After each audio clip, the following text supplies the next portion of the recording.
Hey everyone, this is Walsh with Thin Line Defense. So we're starting a new series right now, and we were calling it Zero to YouTube Hero. And I want to kind of explain where that's coming from. John Lovell over at Warrior Poet Society has really kind of led this initiative where he's trying to move the firearm community away from YouTube, where they're really restrictive on what you can and can't do. And they could at any time just shut everything down, shut down these videos, shut down any sort of reviews. So he started what is called the Warrior Poet Society Network. That's actually going to start on June 1st. And it's interesting because he's going to put a lot of training videos on there and a lot of different informational stuff. So it begs the question, can you learn how to shoot guns, how to shoot pistols based off YouTube videos? Now there's probably a large amount of you that say, yes, absolutely. There's a large core set of skills you could learn just by watching someone else. And then I know there are some elitists out there that'll say, absolutely not. There's no way you can learn any of that unless you're out there in the actual field watching someone else. But you can't just learn it from watching a video. So the idea here behind the Zero to YouTube Hero is to do this blog style learning from YouTube videos. So what we're going to do for this first one is actually going to be pistol training. Now, full disclosure, I'm not an absolute pistol newbie, but I have no formal training. I don't really know pistols. I have my concealed carry permit. I can carry. I'm smart. I know the rules of the firearms. I know all those basics, but I don't know tactics. I don't know the tricks to reloads. I don't know how to properly use a red dot. All these things, I'm going to use the YouTube videos and bring you all along with me as I kind of learn them and stumble through them. So there's a lot of different things we're going to be doing. So with the coronavirus here, I unfortunately can't get to a range. So that adds an extra level to this. So we're going to do all this training in some interesting ways, and then in the end, go out to an actual range and do some actual firing. So part of this pistol series is going to actually be using some dry fire techniques. So we're going to be using some laser cartridges. We're going to be using some airsoft. We're going to be doing like we'll do a whole belt setup. I got everything coming in shortly for a belt setup. So we can be learning all those different things without actually firing a shot. So really anyone could do this without spending any money, and we're going to see if it even works. If you can do all this training and then just go out to the range and be useful, as long as you kind of know the basics and understand the fundamentals and mechanics of the firearm. So please bear with us, join us. For right now, I'm going to move into the first video where I'm going to work on my actual grip. Like I said, I know how to shoot a pistol. I've probably shot 800 to 1,000 rounds. It's not a lot, really. I would say that's probably the amount of rounds you need to say that you have basic skills. That's really kind of where I would say I was at. But I don't know if what I'm doing is correct. So let's start with the videos. Start with some grip videos, and then I'm going to start with some presentations. So all that stuff needs continual practice and continual work. So that's going to be the focus for this week, is doing the grip and the presentation. So we'll go into that and see me stumble through it, and that'll be kind of where we focus for this week. And then I'll keep track of all my grip practice and presentations throughout there. All right, everybody, on this week one of Zero to YouTube Hero, we're going to focus on John Lovell's 2 videos on how to grip a pistol. So for these videos, the training tools that I'm going to be using is a CZ airsoft gun. Now you think to yourself, why are you using an airsoft gun? Because we're learning the fundamentals. So we're having different guns and different things they can use, so we can learn the different shapes of the weapons and how to manipulate our hands around them. If I only had one, I don't think I could learn all the different nuances of different weapons and different grips and other things I need to learn. So this is a good tool. This is a training tool. This is not the end all. Yes, you can't be the best ever with just airsoft, but this is a training tool.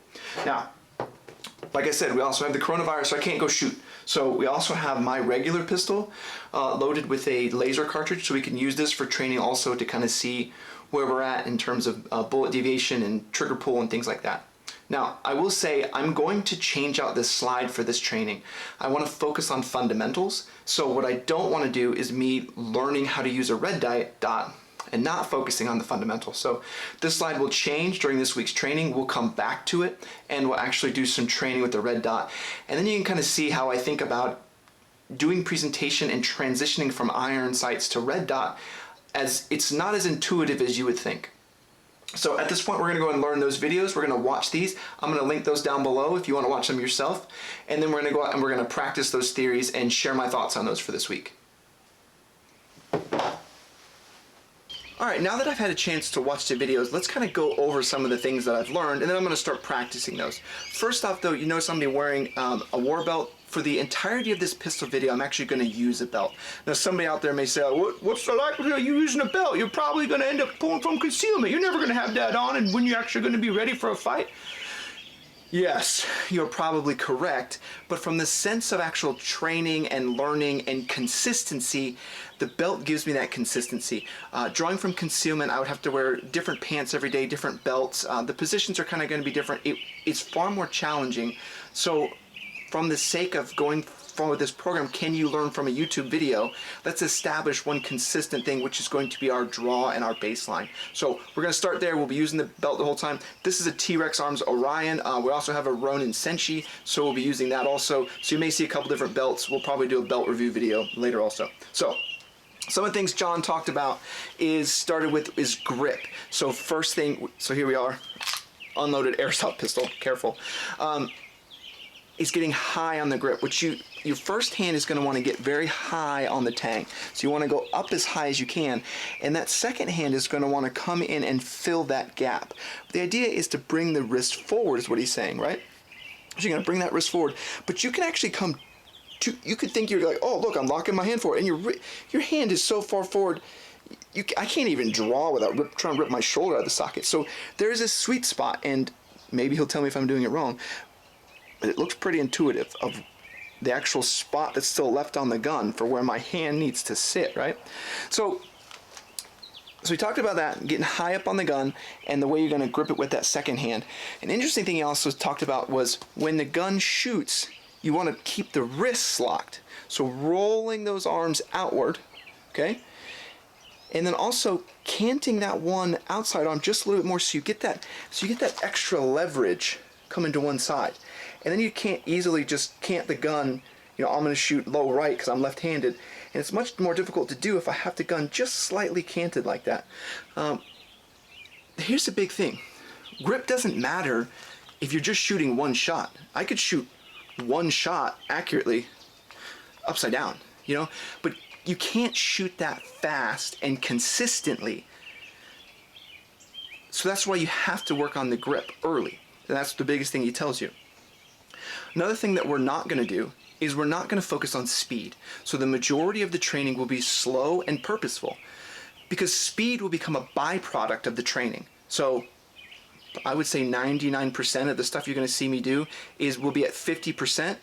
And then later when we get to the range, we'll actually see what that translates into in terms of speed. Or there'll be certain drills we do at 100%, but the majority of the time, I'm going to do my best to just go nice and slow, practice on what we're learning, coming out, staying nice and loose like he said, and then get that presentation and getting it forward. So we're just going to practice that the majority of this week.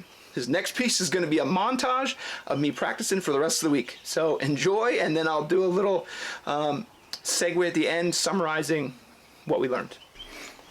Oh, for the drills this week. So we're going to do 200 presentations, 200 slow presentations every day. So it's all about training and consistency and repeatability. So 200 times every day for a week. We'll see where we're at.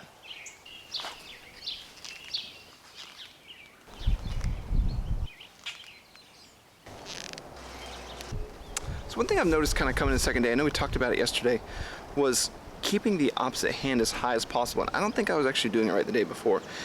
Seeing some of John's videos, he said to get as much of your hand as you can on the gun, where you can kind of grip it and hold it and be able to actually, obviously it's easier with airsoft, but I don't think I'm getting as much of my hand on the gun. And here we're kind of seeing some of the negatives of this style where I'm not necessarily sure we're getting the proper feedback for what we should be doing. We should be able to get faster feedback. You could train for a long period of time and do everything completely wrong, but let's get into it. 200 for today.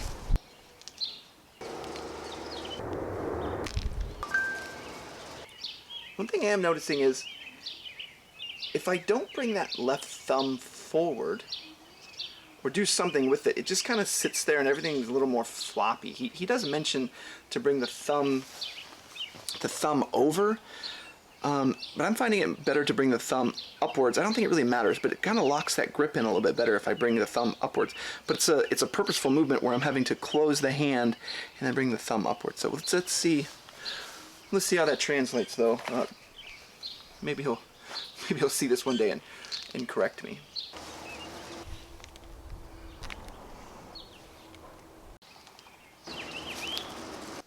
Well, I'll do you all a favor and spare you the rest of those, but I can tell you that the other 1,381 of those were just as exciting. So I want to get into what I kind of learned this week. It's not exciting. That's what it is. That's what presentation is. But it's a basic skill set. I will say doing anything 1,400 times is going to make you feel much more comfortable. I will say I'm much more comfortable in my presentation. I kind of just hit the same spot every single time. There's not really any deviation from it. And I think that's going to come into play later and be very advantageous later on in the training. So what are some of the negatives?